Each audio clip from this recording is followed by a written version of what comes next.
Halo semuanya, selamat datang di channel Bengkel Saham. Perkenalkan saya Yoga Arsana, dan kali ini saya akan menjelaskan bagaimana cara menggunakan indikator moving average. Apa sih itu indikator moving average?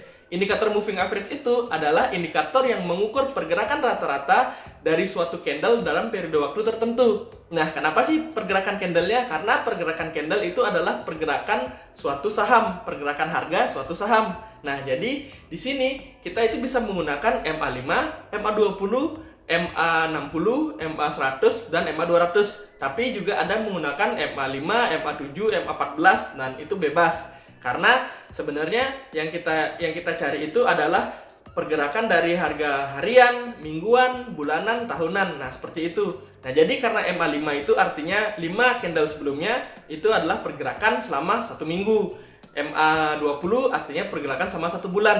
Nah, jadi yang akan kita gunakan kali ini itu adalah MA5 dan MA20. MA5 gunanya untuk mengetahui rata-rata selama 1 minggu terakhir, dan MA20 untuk mengetahui secara garis besar yaitu selama 1 bulan terakhir. Nah, jadi supaya nggak bingung, kita langsung praktek di TradingView. Nah, kita sudah di depan TradingView. Nah, buat kamu yang bingung di mana indikator MA itu, kita bisa cari di sini indikator. Kita bisa ketik moving. Di sini kita pakai simple moving average yang ini. Nah, kita klik sekali dia muncul 1, kita klik 2 kali dia muncul 2. Nah, di sini kita rubah menjadi MA5 karena di sini kita akan menggunakan MA5. Di sini sudah kita gunakan MA5, warnanya sudah kita atur. Habis itu besarnya kita atur lebih besar dikit. Oke. Kemudian MA ini kita gunakan MA20. Kita gunakan MA20, stylenya kita ganti warna orange supaya gampang. Kemudian kita rubah besarnya. Nah, oke. Nah, itu cara mengaktifkan moving average-nya. Kemudian di sini cara menggunakannya dan cara membacanya adalah yang pertama yang harus kita ketahui, ketika harga saham berada di atas garis MA, terutama MA yang lebih panjang, itu mengartikan bahwa harga saham masih mengalami uptrend. Bisa dilihat di sini. Nah, sepanjang area ini,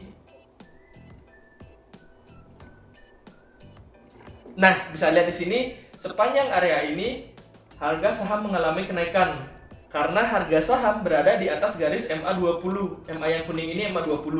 Dia berada. Nah, kemudian ketika harga saham berada di bawah MA20, itu harga cenderung mengalami penurunan atau downtrend. Nah, bisa dilihat. Nah, itu dia. Nah, jadi karena makanya semakin besar MA yang digunakan, itu akan mengetahui tren secara garis besar pada suatu saham. Nah, kini kita udah dapat pelajaran yang pertama. Jadi ketika harga saham berada di atas garis MA, artinya tren masih naik. Nah, ketika harga saham berada di bawah garis MA, artinya tren masih turun. Itu yang pertama sudah kita ketahui. Kemudian, nah, ada namanya golden cross dan dead cross. Golden cross itu adalah ketika MA yang pendek, di sini MA pendeknya bebas, di sini kita MA pendeknya adalah MA5. Ketika MA pendek menembus ke atas MA yang panjang, MA panjang kita adalah MA20, maka harga akan mengalami kenaikan. Ini namanya golden cross. Kita bisa tandai di mana saja terjadi golden cross. Nah, kita bisa lihat di sini terjadi golden cross. Di sini juga terjadi golden cross. Di mana lagi? Nah, ini sudah terjadi golden cross tapi sebentar. Nah, di mana lagi? Nah, di sini juga. Nah, itu aja. Nah, itu aja golden cross pada periode waktu ini. Kita bisa lihat. Nah, ketika MA pendek menembus MA panjang, itu terjadi golden cross dan harga akan mengalami kenaikan. Nah, sampai sini terjadi golden cross-nya sebenarnya. Nah, tapi berlanjut lagi hingga sampai di sini. Nah, itu dia golden cross. Nah, sekarang kebalikannya, kita hapus dulu. Itu adalah dead cross, di mana MA pendek menembus ke bawah MA panjang. Itu akan terjadi dead cross, di mana harga akan mengalami penurunan. Kita tandai di mana aja ada dead cross. Di sini ada dead cross sebentar.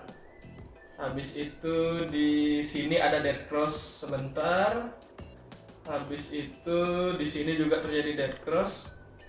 Nah, kita bisa lihat di sini juga ada dead cross. Nah, 1, 2, 3. Nah, di sini ada dead cross, dan di mana di sini juga ada dead cross yang lain-lainnya, tapi kita fokusnya pada 3 ini. Nah, ketika terjadi dead cross, harga akan turun. Nah, ini dead cross, dia turun sebentar. Nah, tapi kemudian ada golden cross lagi sehingga harganya tetap kuat naik. Nah, di sini yang paling kerasa. Nah, ketika terjadi dead cross, itu harga turun, cenderung turun. Nah, turun sampai sini. Nah, mau terjadi golden cross tapi sebentar gagal dan terjadi dead cross lagi, sehingga harga dari sini turun lagi. Nah, sampai di sini dia turun. Nah, itu dia, dead cross itu kebalikannya golden cross, di mana golden cross itu artinya sinyal kalau harga akan naik, dan dead cross itu sinyal ketika harga akan turun. Nah, oleh karena itu harga saham BCA masih mengalami penurunan karena sempat ada dead cross di sini di tanggal 8 Maret 9 Maret ini. Nah, seperti itu. Nah, jadi itu dia fungsi dari moving average. Mudah-mudahan kamu bisa mempraktekkan pada saham yang kamu akan beli atau saham yang sudah kamu miliki. Coba dicek apakah terjadi golden cross atau dead cross, apakah harga sahamnya di bawah MA lebih panjang atau di atas MA yang lebih panjang. Komen di bawah ya gimana hasil dari analisamu. Saya Yoga Arsana, pamit.